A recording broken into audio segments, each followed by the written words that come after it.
Beberapa waktu ini kita masih mempelajari hadis-hadis yang berkenaan dengan ketakwaan.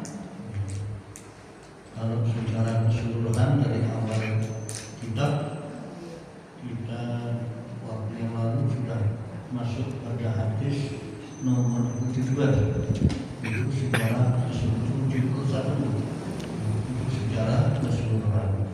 Tapi khusus untuk urusan bab ketakwaan ini baru 3 hadis yang kita pelajari. Malam ini masuk hadis yang keempat kita baca perlahan sehingga ibu bapak dapat mencermati.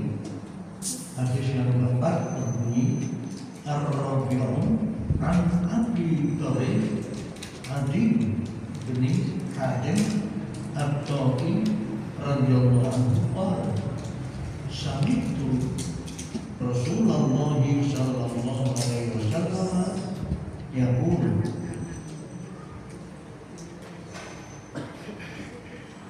man halafa ala yaminin thumma ra'a atqa lillahi minha fal ya'ti at-taqwa rawahu Muslim.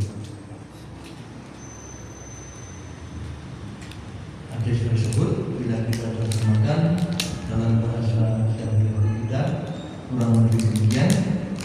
Ar-Rabi' hadis yang keempat an Abi Thalib dari Abu Thalib, yaitu namanya Adi bin Hatim At-Ta'i.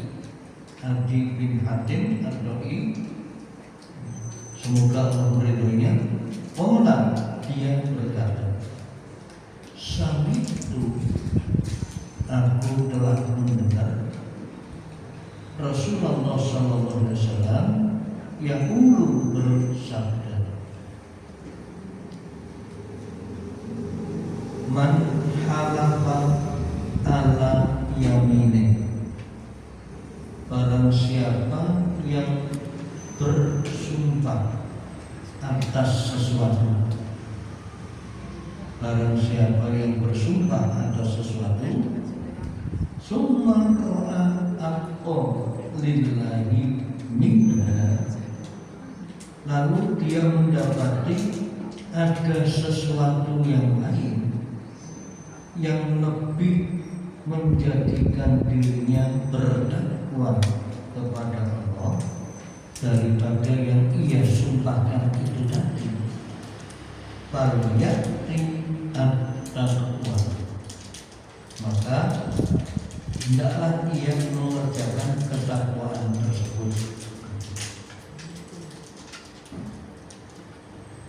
Menurut hadis Nabi ini, kalau ada seseorang bersumpah atas sesuatu, saya bersumpah tidak akan anugerah saya. Tetapi ketika dia bersumpah, tiba-tiba dia melihat ada sesuatu yang lain yang lebih baik dari yang dia sumpahkan itu, yang lebih baik dalam arti lebih menjadikan dia lebih takwa dibanding yang disumpahkan itu tadi, maka hendaklah orang itu mengerjakan ketakwaan tersebut dan meninggalkan sumpahnya itu tadi, karena melihat sesuatu yang lebih baik. Baik, teman-teman, kita lihat beberapa kata yang dipakai dalam hadis ini. Yang pertama, Nabi mengatakan man halafa. Halafa itu bersumpah, dalam arti yang dimaksud adalah sumpah dengan menyebut nama Allah, itu bersumpah.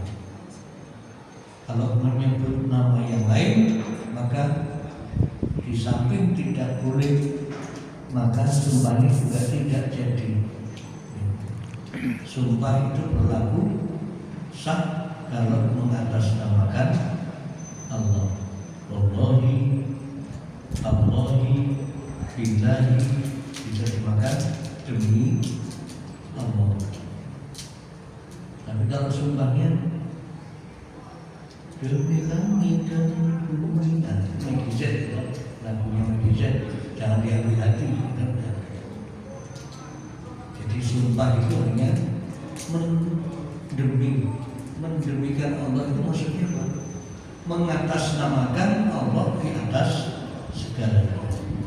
Jadi sumpah yang sah kalau Allah yang dipakai, demi Allah.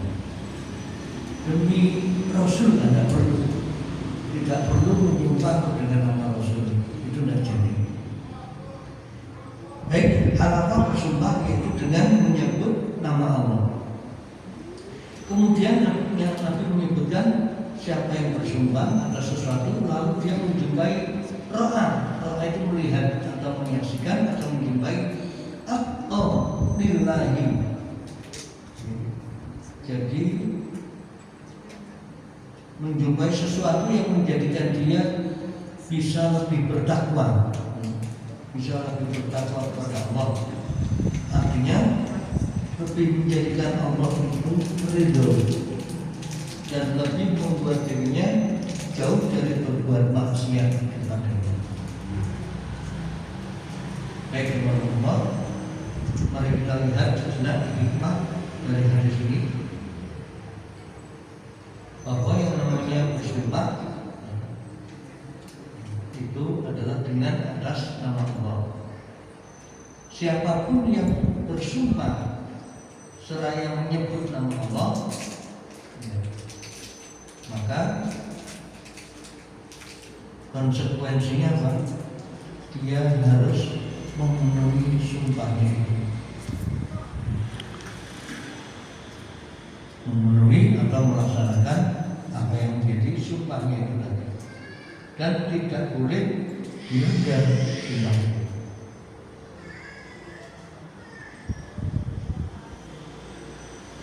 Tetapi kalau suatu sumpah itu menghalangi seorang untuk berbuat ketaatan atau menghilangkan kebaikan atau menjerumuskan dirinya dalam kemaksiatan, maka hendaklah orang yang bersumpah itu membayar kafarat. Jadi kalau orang bersumpah tapi dengan sumpahnya itu kok justru jauh dari ketaatan kepada Allah, maka dia harus membayar kafarat sumpah. Orang membayar kafarat denda atau tebusan atas sumpahnya tadi dengan mengerjakan apa yang diperintahkannya dan menghindari maksiat kepada Allah.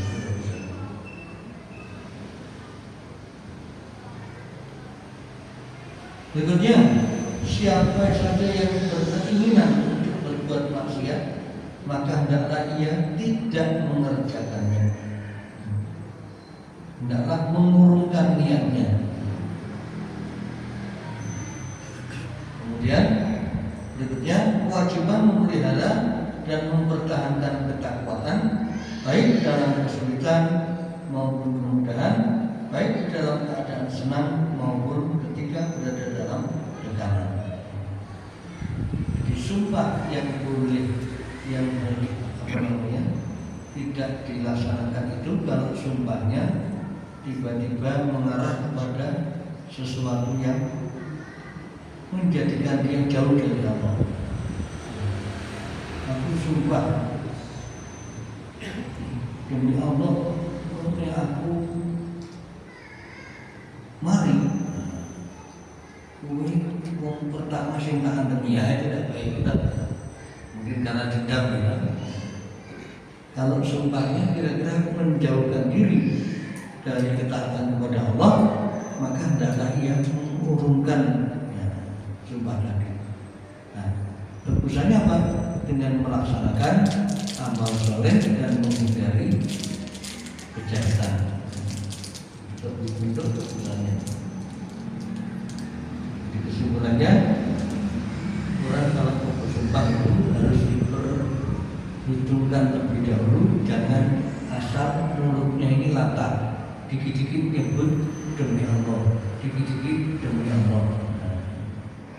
tidak boleh sumpah untuk sembarangan dalam percakapan harian itu tidak diperbolehkan.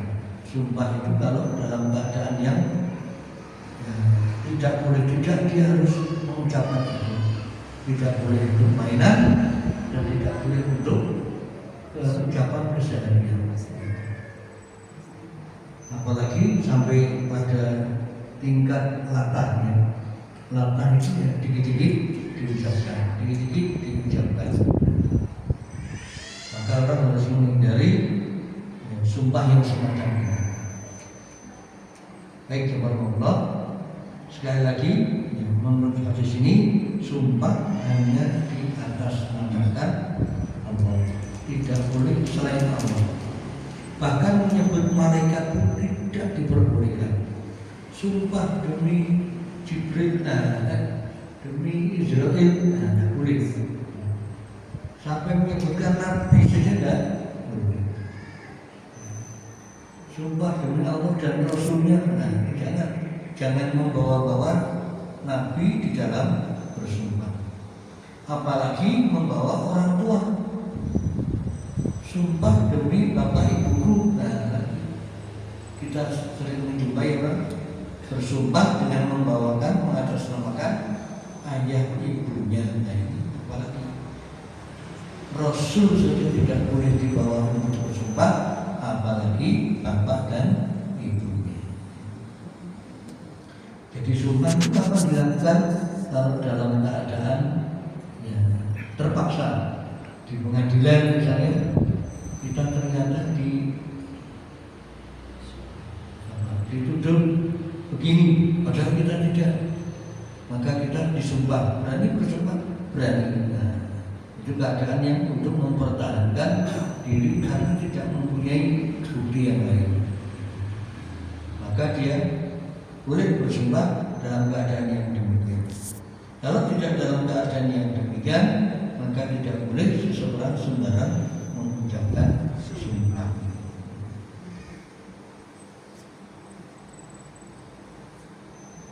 Begitu jawaban Allah.